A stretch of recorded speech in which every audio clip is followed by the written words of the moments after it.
Evil. Noun. Profound immorality and wickedness, especially when regarded as a supernatural force. So there's this really good video about the Dark Urge out there on the internet. I would 100% recommend giving it a watch. However, a vibe I kinda got at the end of it was remorseful about the Durge's fate. It was a nice memo, but I never really gave it a thought. When I saw this short, I was like, okay, it's time to do an evil Durge route. The run I was doing was absolutist leaning. I wasn't killing goblins. I gave into the urge when there were little consequences. Sorry, Gale, you're still my favorite. I was evil, but it was a calculated evil.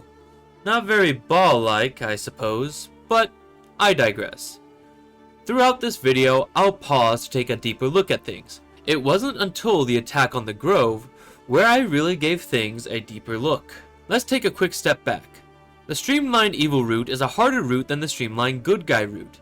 In the gameplay here, I was playing on normal mode, but with every goblin fight I passed or defused, I thought, man, that's a chunk of XP I'm missing.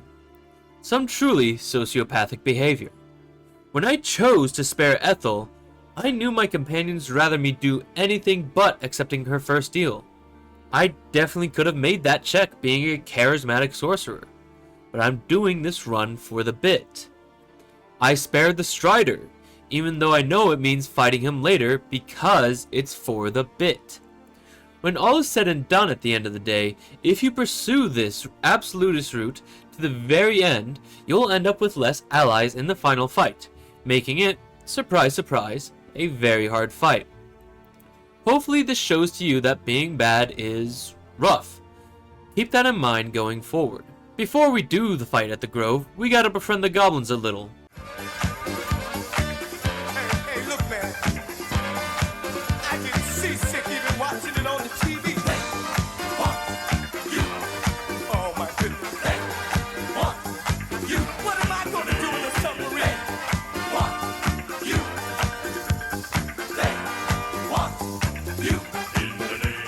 At the fight at the Grove, I was at the top, and I looked to Zevlor. Maybe other heroes would have been able to handle the goblin horde on their own. Unfortunately, he had me. He rallied his forces as the goblin legion at the gate grew, giving a rousing speech as they prepared their final desperate stand. As they took these actions, there was me, opening the gate. When he asked what the hell I was doing, I decided to give him a bitter-sweet comfort. At least you'll die before the goblins find the children. Oh, gods. After telling him this, I saw it in his eyes, what I could only describe as immense fear tinged with a hair of regret.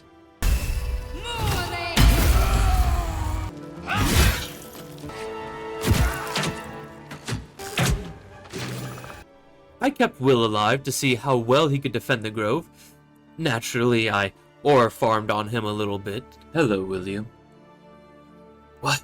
You... Why? Why attack the Grove? The people here. They put their hopes onto you. My reasons are my own. At least I think so. As for their hopes, they should have chosen more carefully. Astarion, I think we're done here. Who? Before our warband made its way to the civilians, these guys didn't even put up a fight.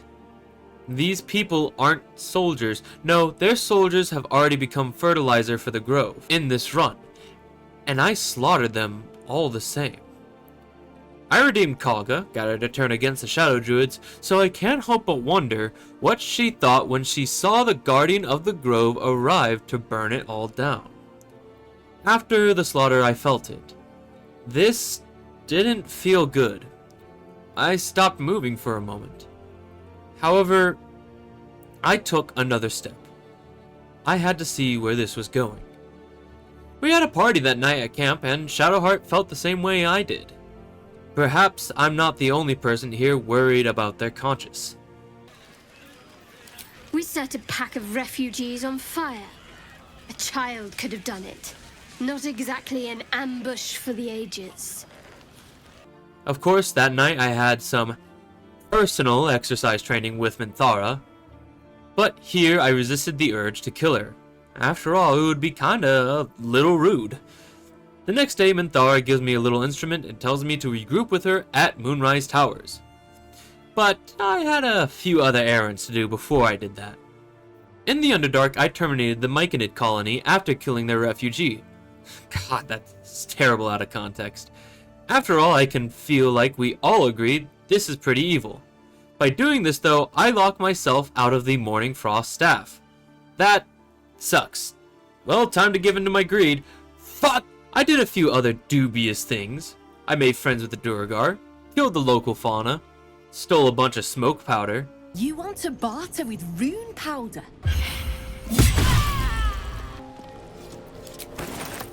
And killed the Durgar I befriended in the name of the Absolute. Nier totally didn't plan anything evil, I think. We forged some armor and decided that this place stinks and to never return. Except to kill a small person with anger issues, of course. Just like real life, after doing so, I was declared god by a tribe of fish people. Back on the surface, we rage-baited Karlach into attacking us so we could claim self-defense. Did it make you feel important, huh? Did it make you feel big? It almost isn't fair striking down a lunatic.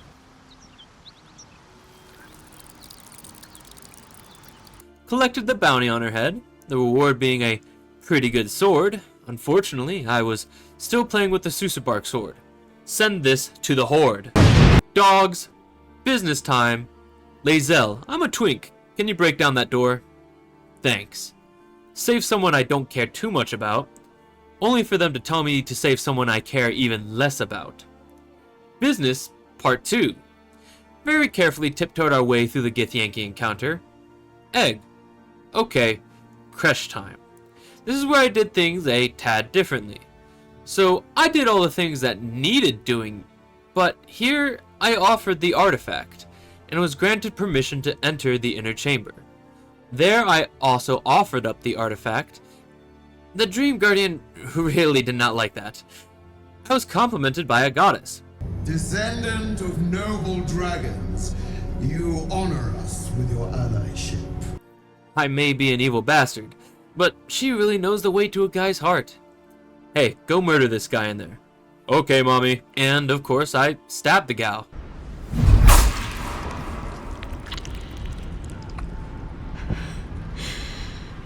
I really thought you wouldn't. We could have been so much more. But you had to choose this.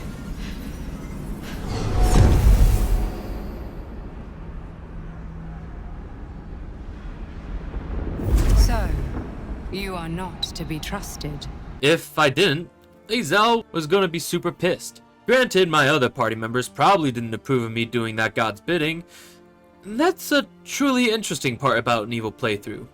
If you wish to maintain a fair relationship with your party, you typically grab people with the same morals as your character. However here, we only had the 3. Sorry again, Gale. Meaning that there was no swapping out someone with another person that would be more agreeable with my decisions. What a tightrope act. But I'm getting ahead of myself. Let's focus back on the scene. It wounded my relationship with their Dream Guardian, supposedly. I guess I too would be mad if someone legitimately tried to kill me. Anyway, Lae'zel tells me, well, that's some bullshit. We get jumped once we're out. Well, that's some bullshit. I'm glad you came to your senses. Now leave. We get the blood since Shadowheart needs to hit things sometimes, and who doesn't love a +3 weapon? We have a bridge fight, which I've never had. Pretty cool stuff. Lae'zel starts tweaking over the whole thing. She wonders why her goddess is trying to get her killed. After all, she followed the rules. Guess we'll never know. Probably. Voss asks for our help. Hey, Lae'zel, know how your god hates you and everything? Well, if you kill this guy, that'll probably stop. What? You're so right, Twin. I'm glad I can be here to be a poor influence on my friends. But for real, let's take another small step back. Voss in the regular run is a decently important guy. He lets us know about Orpheus, and he initially sets Lae'zel down this path of rebellion against the Lich Queen. If you let Lae'zel decide for herself, she will set herself down this path. But I'm the Dark Urge. If I wanted good paths, I wouldn't have killed Gale. At this point, my relationship with Lae'zel is well. She respects my opinion. So after one simple suggestion, the liberation of Orpheus will never come to fruition. Anyways, Shadowland time. Following the classic evil route, we meet up with the leftovers of the goblin raiding party, and are escorted by a spider dude. We side against the Harpers with these guys. Surely this won't bite us in the butts later. Get to the tower, witness a man or a farm.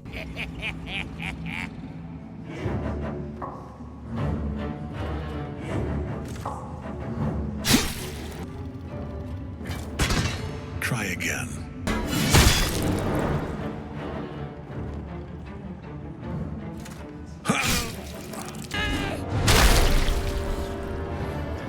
Execute some goblins. Rescue Minthara. Strange thing about Minthara, even though you executed an entire grove for her, their alliance with you starts uneasy. This is because in her eyes she was forced to slaughter the grove by the Absolute's influence. But we kinda just did it for the love of the game. When confronted about it later, we have the option to basically say, a hot woman asked me to do it. And she'll say, fair enough, I would do the same. Point being, if you want to build a good relationship with her, you need to keep her in the party. She somewhat encourages the evil path, who could have guessed that, and because I'm just here for the story, I used a mod to increase the party size to 5, allowing my whole team to travel around.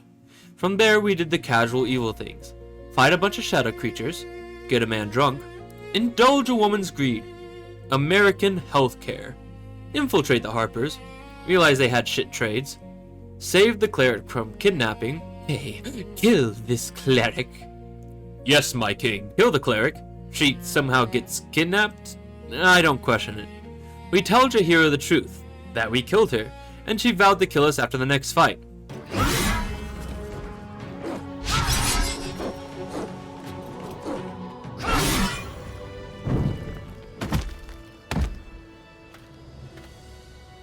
Hey, get out of here.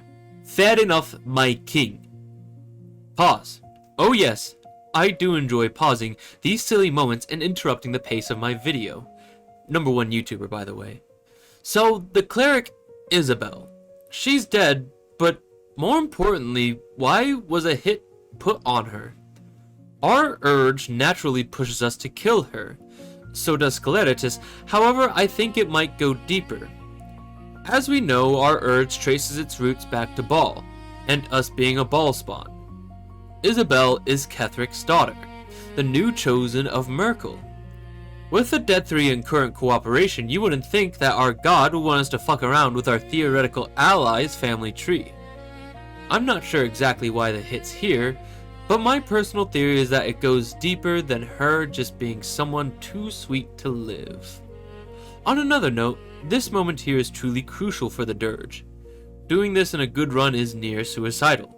Through this act, we won't have access to the Slew Knight allies or the Harper forces when we attack Moonrise Towers. Pretty big L, I dare say. Oh, but what's that? Try on your new gym jams. They're a present from Father. It would be rude not to.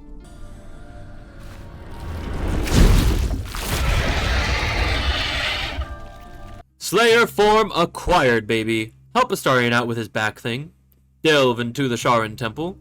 Give me one good reason why I shouldn't kill you. Have you heard of this thing called League of Legends? A few moments later. Is every match like this? Pretty much.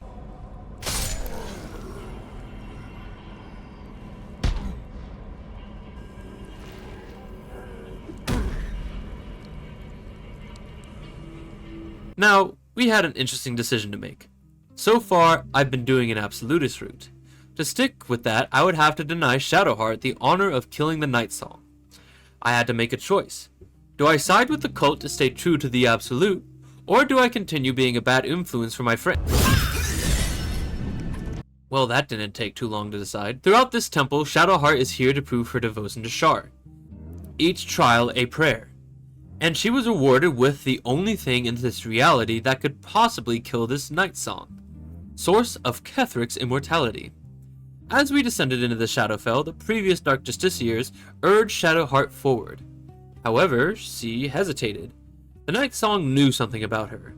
Naturally, she would choose to spare the Night Song if left alone with her own intentions. But if the Shadow's urge couldn't change her mind, then perhaps a dark urge could. Shadowheart, what's wrong? She knows something about me. It seems so. Could also be a trick to spare her life. But let's assume the first. You've been through so much. The pain. The trials. It's honestly a lot.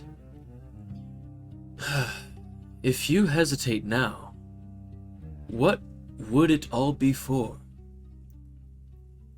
The light of this Aasimar is trying to blind you to your duty. Don't blink. So we kill the Night Song. Surely we can sweep this under the rug with the cult. It was you. You destroyed the Night Song. Damn it. So if you don't have an army to march upon Moonrise with, the game will give you an easier encounter, letting you make your way through Moonrise instead of there being a veritable army in the main lobby of Moonrise. Very neat. We had to aura farm on Ketheric, and instead of the Night Song enraging him into fighting us, he simply remembered that he was the original aura farmer.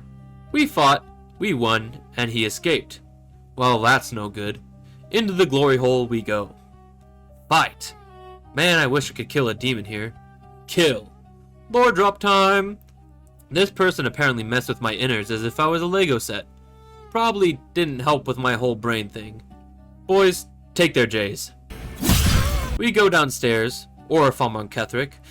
Before I continue on with the bits, unbeknownst to our character, we finally see the person who poked our brain full of holes. We weren't able to interact with them yet, but in my mind, the urge lurched towards them in that moment. Returning to our regularly scheduled tomfoolery. My lord, my aura is gone! Help me!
Huh.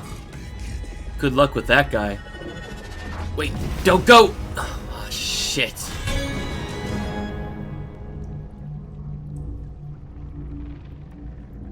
Shit. So, this is kind of a harder fight. But we take these dubs, with not even a single scratch. Ketheric, if I may be honest, he's a tragedy. Throughout his life, he's been nothing but used by gods for their own agenda. Selûne's probably the most innocent, but she left him high and dry when his wife fell ill. Shar used him as a weapon.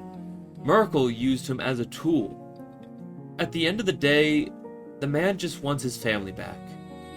Unfortunately, this is a goal he will never quite obtain. He's eternally just trying to get through his despair to the next day. Death might be the first time he will experience true rest, is what I would say if Merkel didn't pluck his soul away. Ketheric, I may be evil, but I'm sorry life was so cruel to you, and death will be no kinder. Take his netherstone. Portal. Hey, who invited Jaheira? So this is probably a good time to mention that my game is slightly unstable. I'm not sure if this encounter is a result of that, but we tell her to piss off, and she insists on camping with us for one night. Whatever.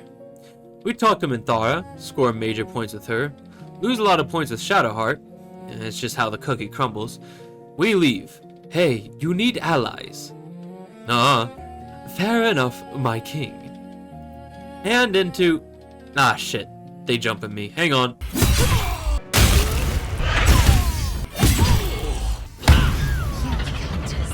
And into Act 3 we go. Man, what a nice view. Hey, so I was thinking that we...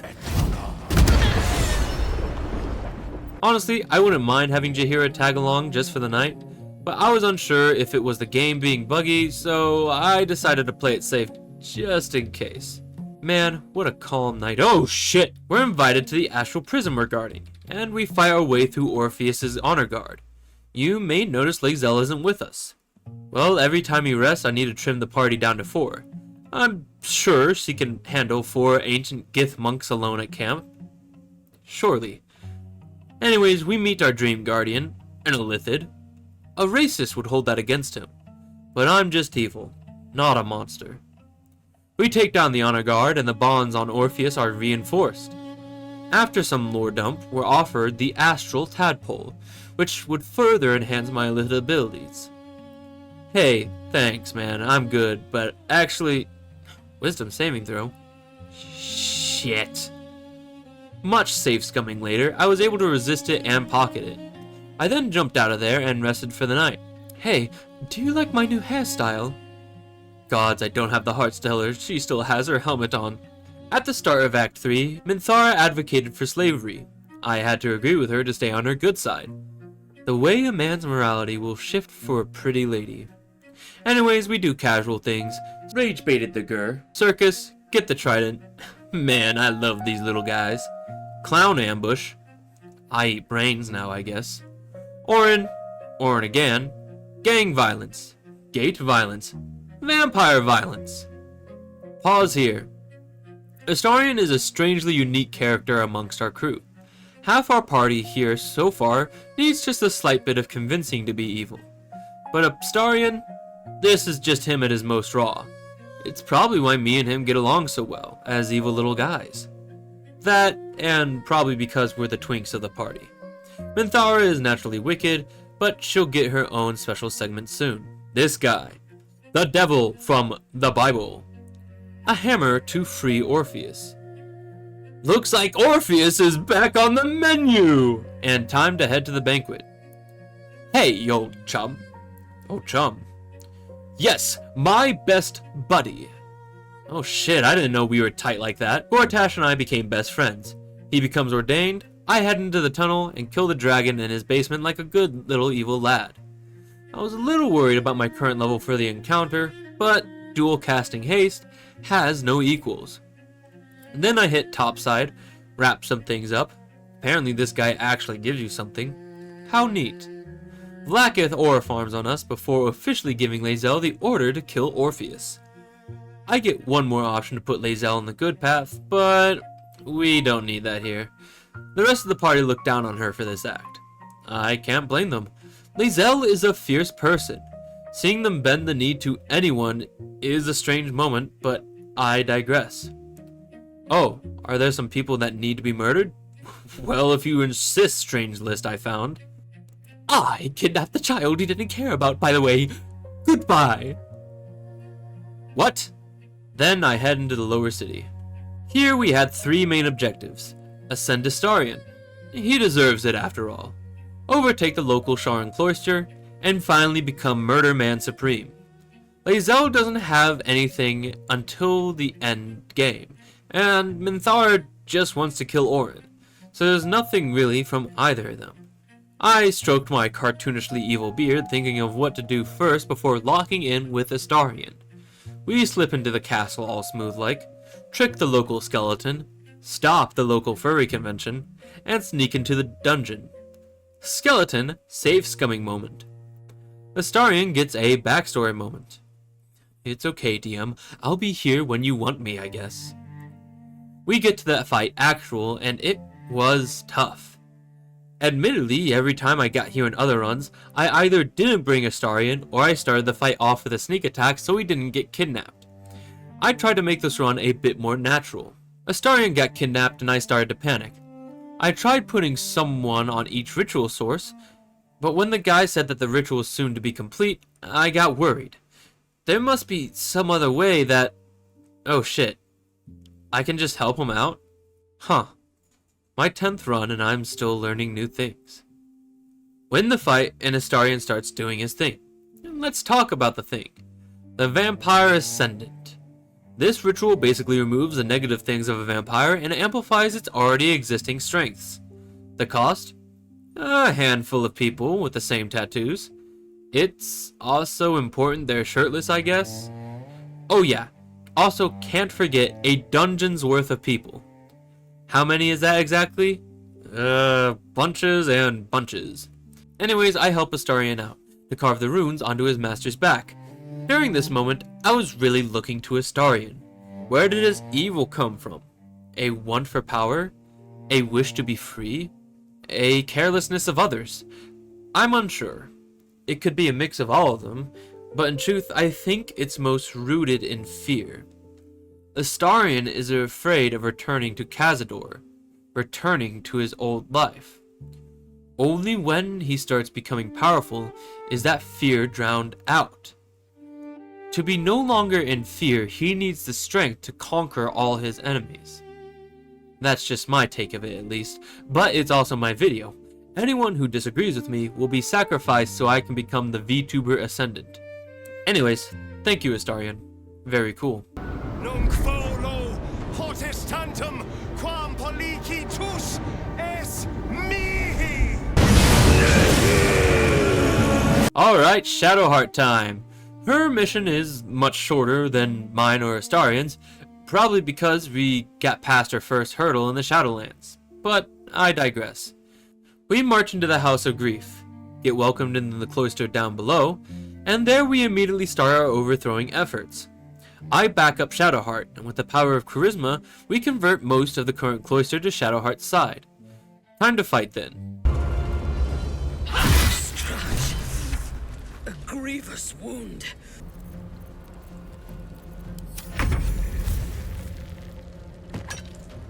Oops, I don't think we were supposed to kill her. My bad. Well, that was probably an important story event. Alas, time to sacrifice stuff I don't care about. Then we move into the final chamber, where Shadowheart, and for some reason me, get a face-to-face with Shar. Time to talk about her. Shadowheart. Unlike a lot of this party, has a consciousness. She hesitates when she learns everything. I'm even willing to bet that we could have turned her from Shar in this moment. But if I wanted to be a good influence, then I wouldn't have ascended Astarion. My name is Shadowheart!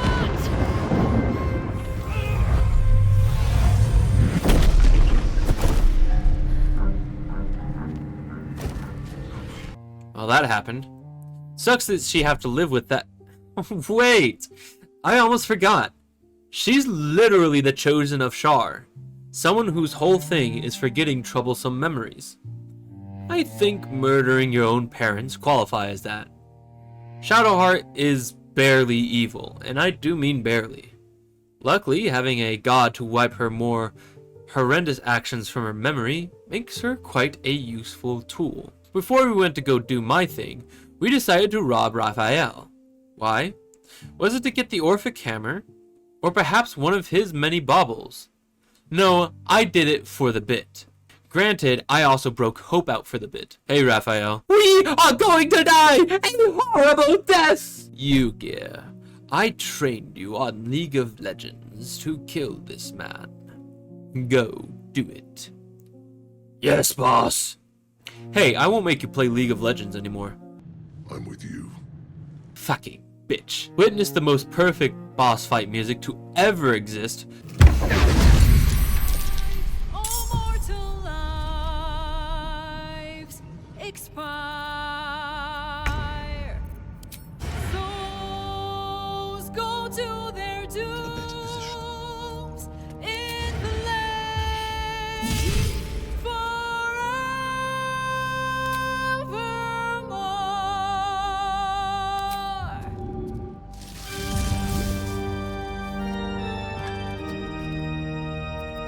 before absolutely curb stomping Raphael. Think fast, Chuckle Nuts! Finally, we are absolutely bawling. First most important thing is that we've got to get our hands on 2 hands from one of the many murder targets that Ball assassins are gunning after. I decided to go murder this woman outside the silly pirate ship tavern, and Dolor's first target. Yeah, nice try poisoning them, buddy. You might ask how I got away with these. After all, I'm a sorcerer, and I gave my murder garment to Astarion. The answer? Raw fucking charisma. You see, officer, I actually didn't do this. My bad for assuming, son. Each time we were free, I was approached by a ballist afterwards. And the second time, he gave us an introduction to the tribunal. Oh shit, hey Dolor. Fuck off! Well, that was quite rude of you to murder him. But badass. Welcome back in. Wait, welcome back? My boy! Apparently I've been here before. Well, knowing I'm a ball spawn, I would have hoped so. It seems that even Saravok doesn't like Orin. I'm honestly not sure which major NPC likes her. I'm pretty sure nobody does. Maybe the real evil here is nobody willing to befriend crazy women. Hey! Wait, what? Murder this man! Okay. So this is supposed to be some massive profane act to earn the favor of the murder tribunal, but if I may be honest, I'm sure even some good players wanted to murder this idiot. I guess the title of Celestial means something that's just going over my head. Anyways, I officially become an unholy assassin. This furthers my own agenda massively. To have Ball's favor is a major ace up my sleeve. Especially this guy. The shot man with the single most OP armor for rogues. Giving Astarion the aura of murder makes him one-shot most people in combat, just as a rogue should. It didn't take me too long to make my way up to Orin and... oh.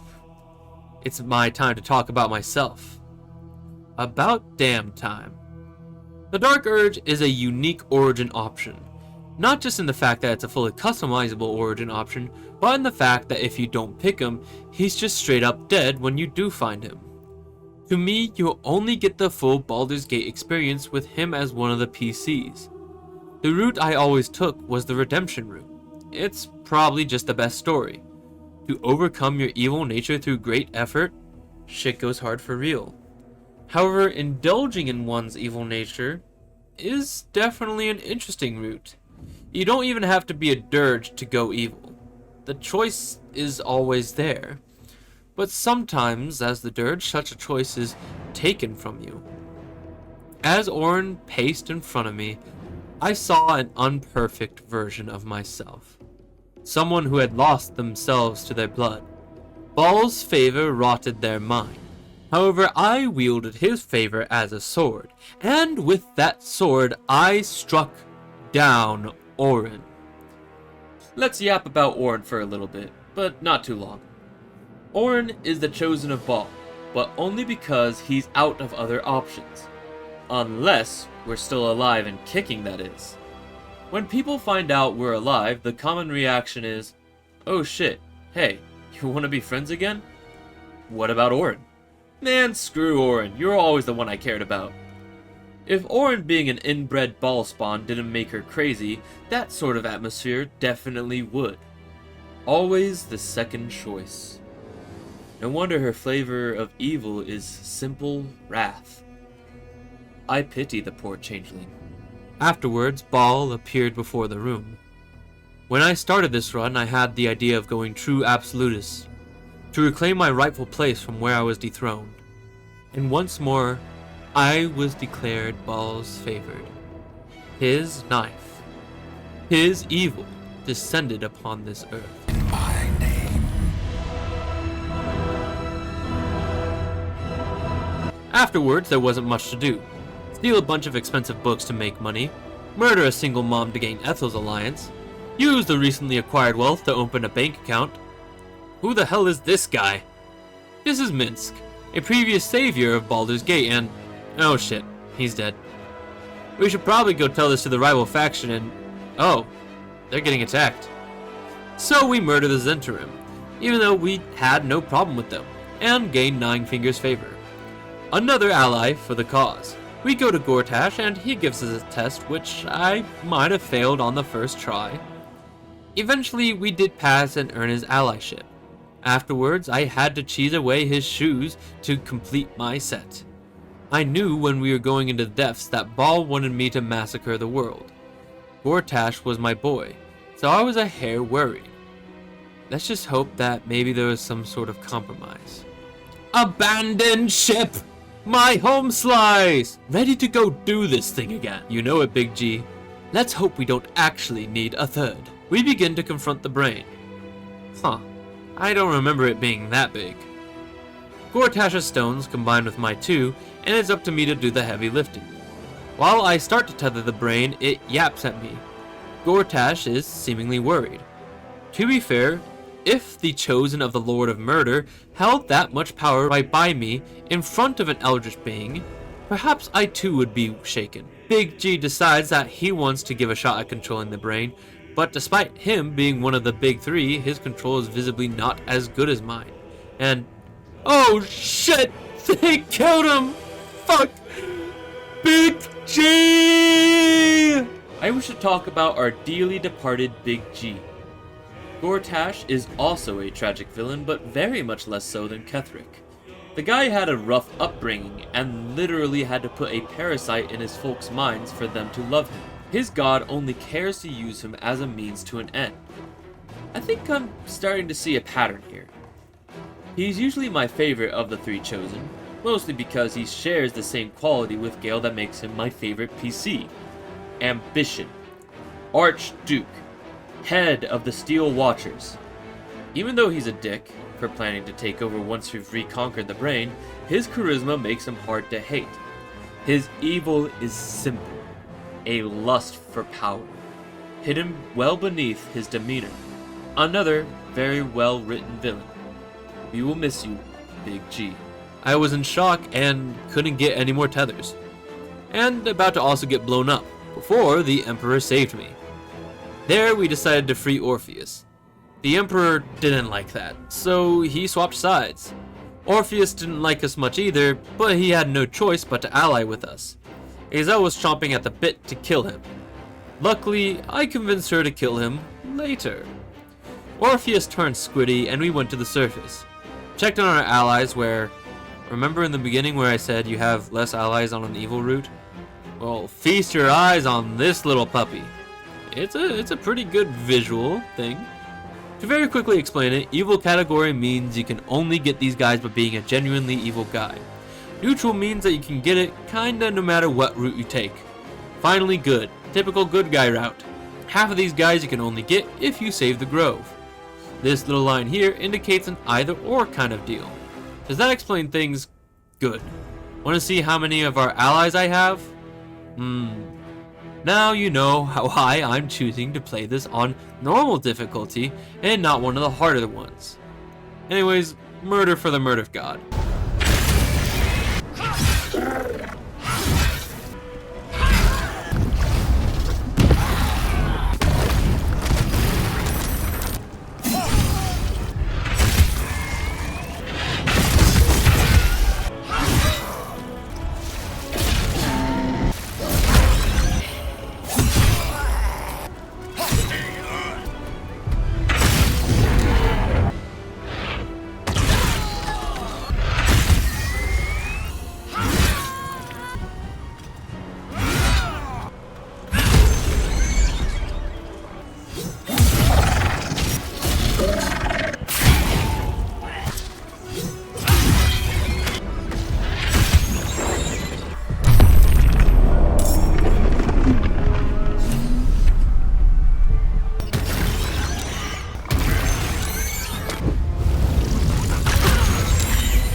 Oh hey, Emperor, you little fuck.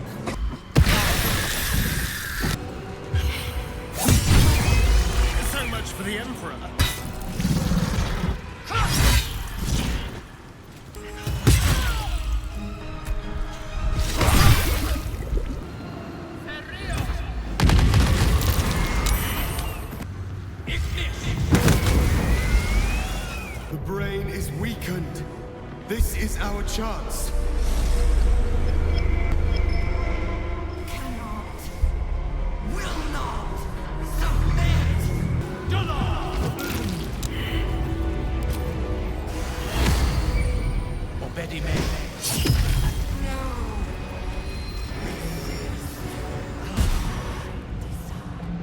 Finally, what's more evil than stabbing the man who thought we were going to save Baldur's Gate?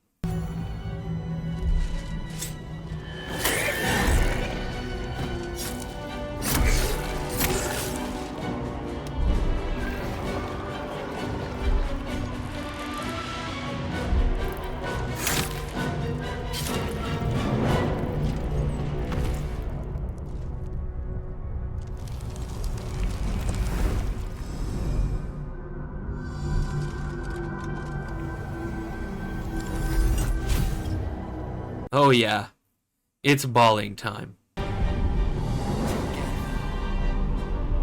Conquer. Kill. Slaughter.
In Baal's name.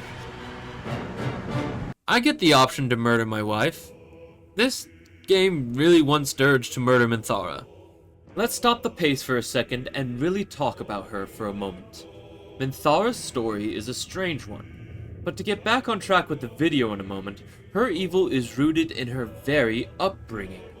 Her mother tried to kill her when she was young. Drow culture in general is just not all that great, if we're going to be honest. Although the origin of her evil definitely is from her upbringing, the continuation of it is from her hatred. She was humiliated by Orin and Ketheric, her oath of vengeance against them and the Absolute literally giving her power. The Avenging Exile is a perfect title for her. Evil with direction. A very well written character indeed. But since Skeletitus gave me a pass, I decided to let her and my boys live while I get my murder on. Here I wanted to talk about why Baldur's Gate 3 is such a love letter to evil. Oh yes, I'm finally getting to the point of the video. At the root of every living being is potential. Potential that, like a plant, can blossom, wither, or with the right approach be formed into something new. People of Baldur's Gate, what is at the root of evil if not the snuffing of potential? I killed a man who would become God. I killed a woman who would have probably become one of the world's best bards. I ended the life of the Blade of Frontiers before he had a chance to reconcile with his father.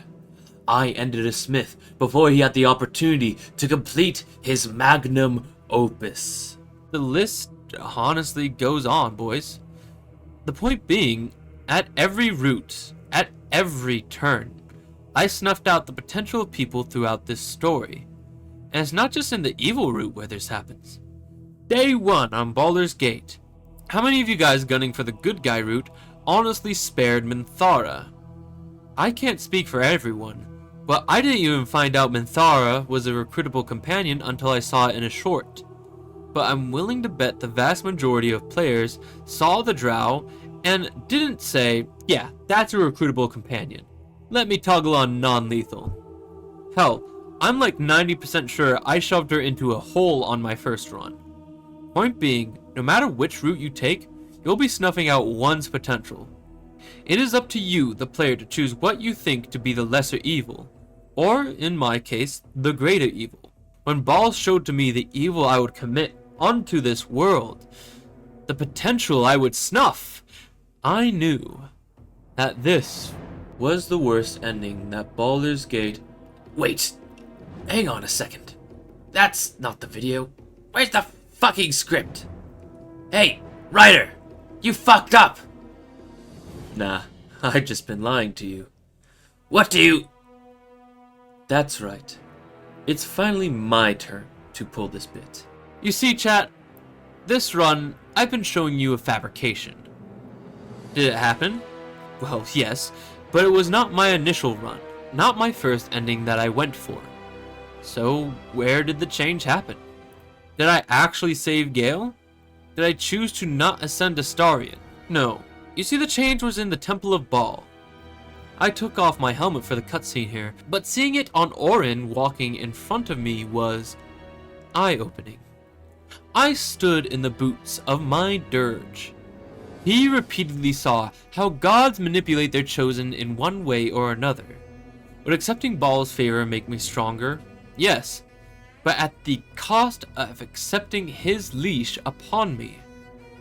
So you wish to see what happened in my initial run? Watch away and behold the glory of my voice acting.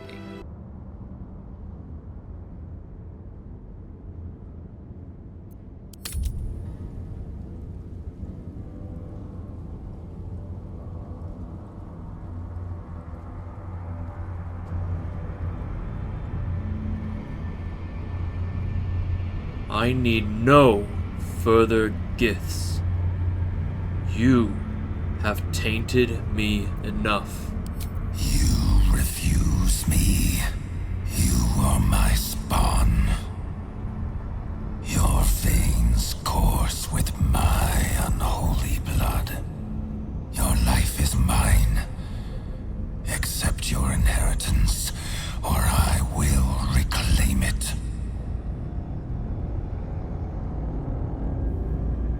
I'd rather die.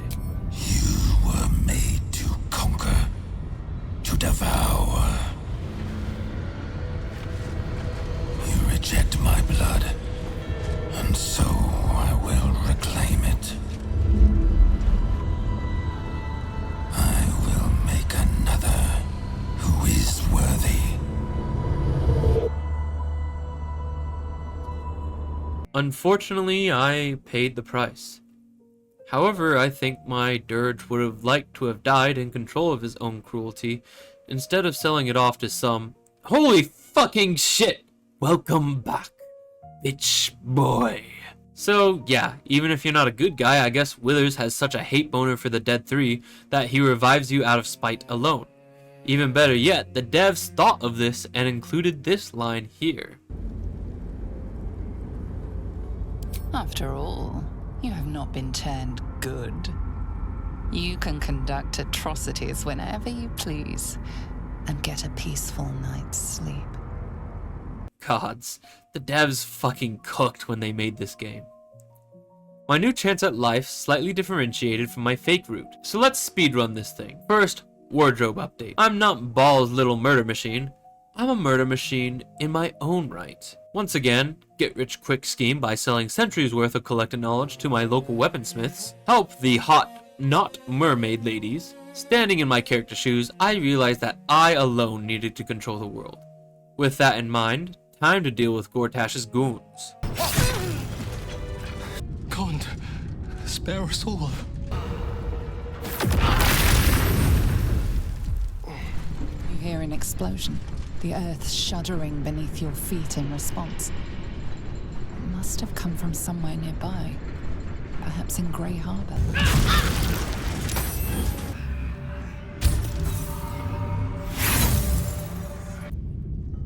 Go to the Eurocita. In the depths of the foundry, input code Nebulon.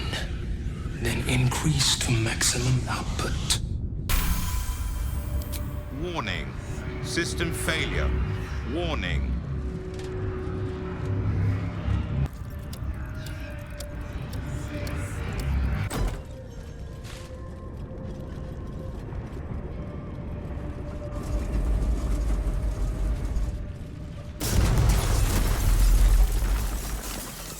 Well, time to deal with Gortash.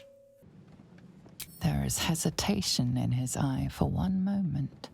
A passing thought of all times spent together you'll never remember.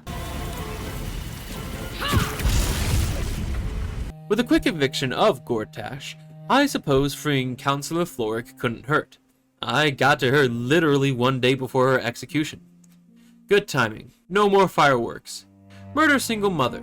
Get Ethel. Hey, oh shit, ghosts. I'll give you the solution to your problems if you help me out. Can't I just pay you? Okay, fine. Dick. I've always wanted to get my picture painted. Bank time. Listen, Minsk, I would love to have you in the party, but I've already got 5 goons, and I think you would literally try to kill my evil guts. Alright, boys, lock in. It's time to go defeat the Elder Brain for the actual first time.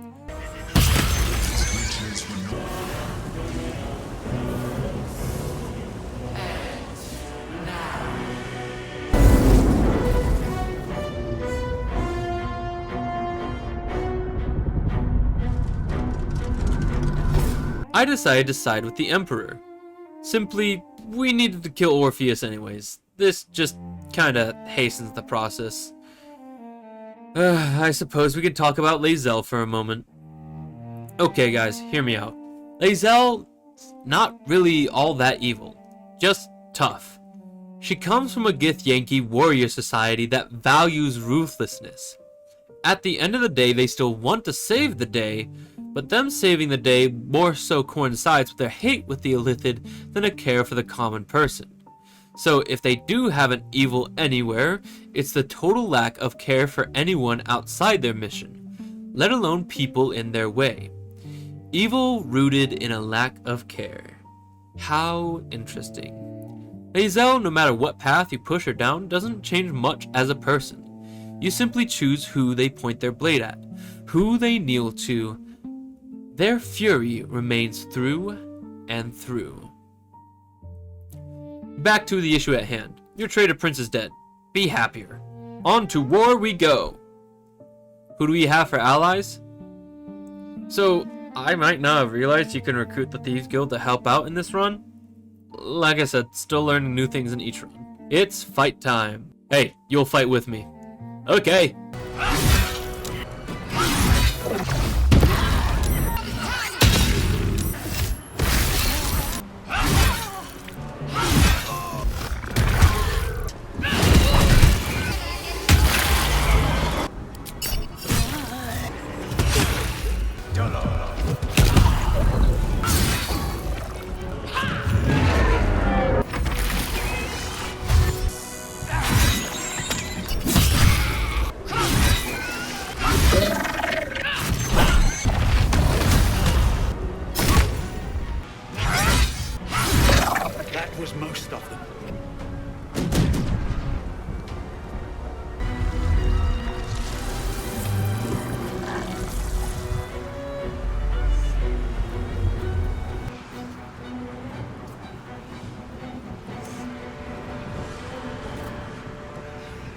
At the top of the Elder Brain, it directly called out me and the boys.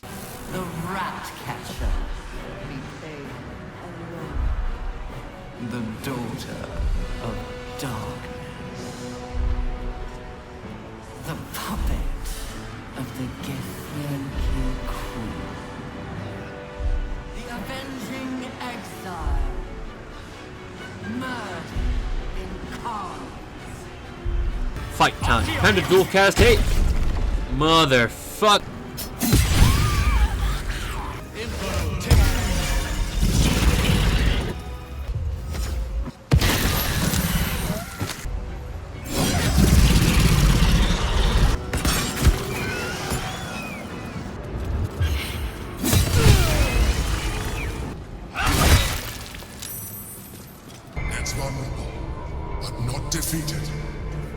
the portal.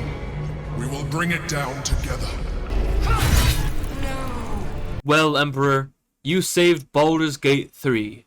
How does it feel? What do you mean by 3? He knows too much.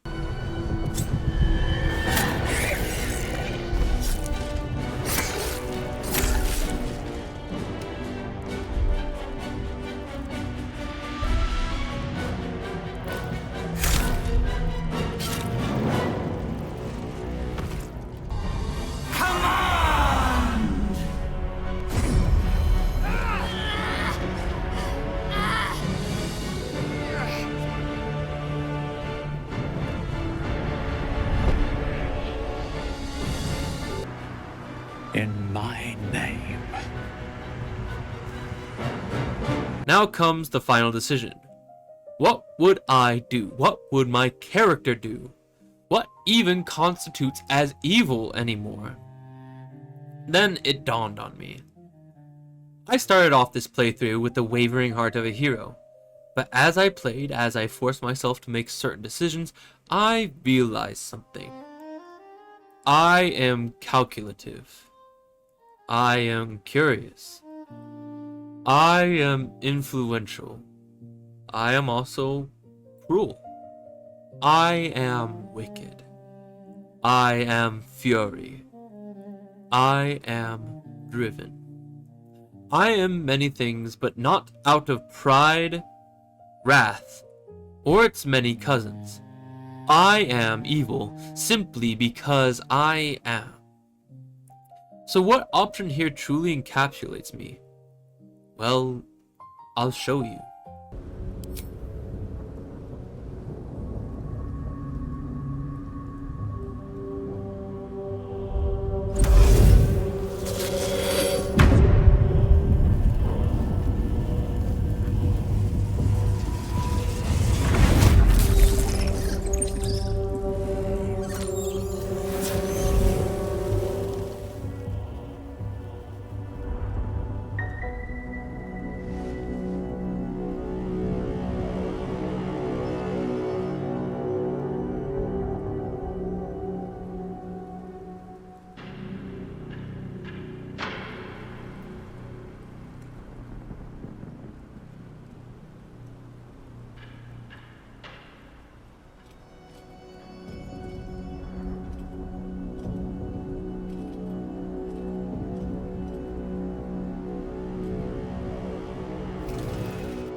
I refuse to be leashed by anything, even the power that I controlled.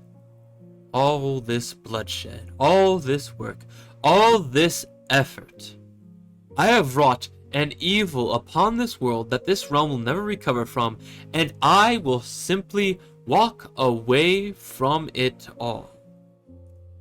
I did not commit these evils for the sake of a higher power, for the calling of my blood, nor for my companion's sake.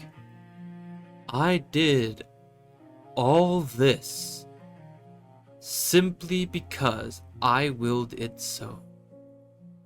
The fact that I am allowed to do so truly makes this a love letter to evil.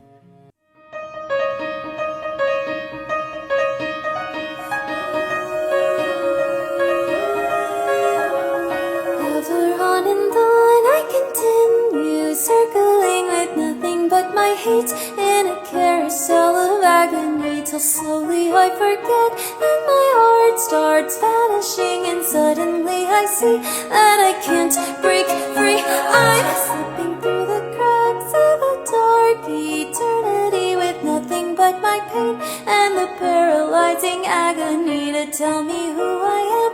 There was uncertainty enveloping my mind till I can't break free. And maybe it's a dream, maybe nothing else is real, but it wouldn't mean a thing if I told you how I feel. So I'm tired of all the pain, of the misery inside, and I wish that I could live feeling nothing but the night. You can tell me what to say, you can tell me where to go, but I doubt that I would care and my heart would ever know. If I make another move, there'd be no more turning back, because This will probably be my longest edited video to date.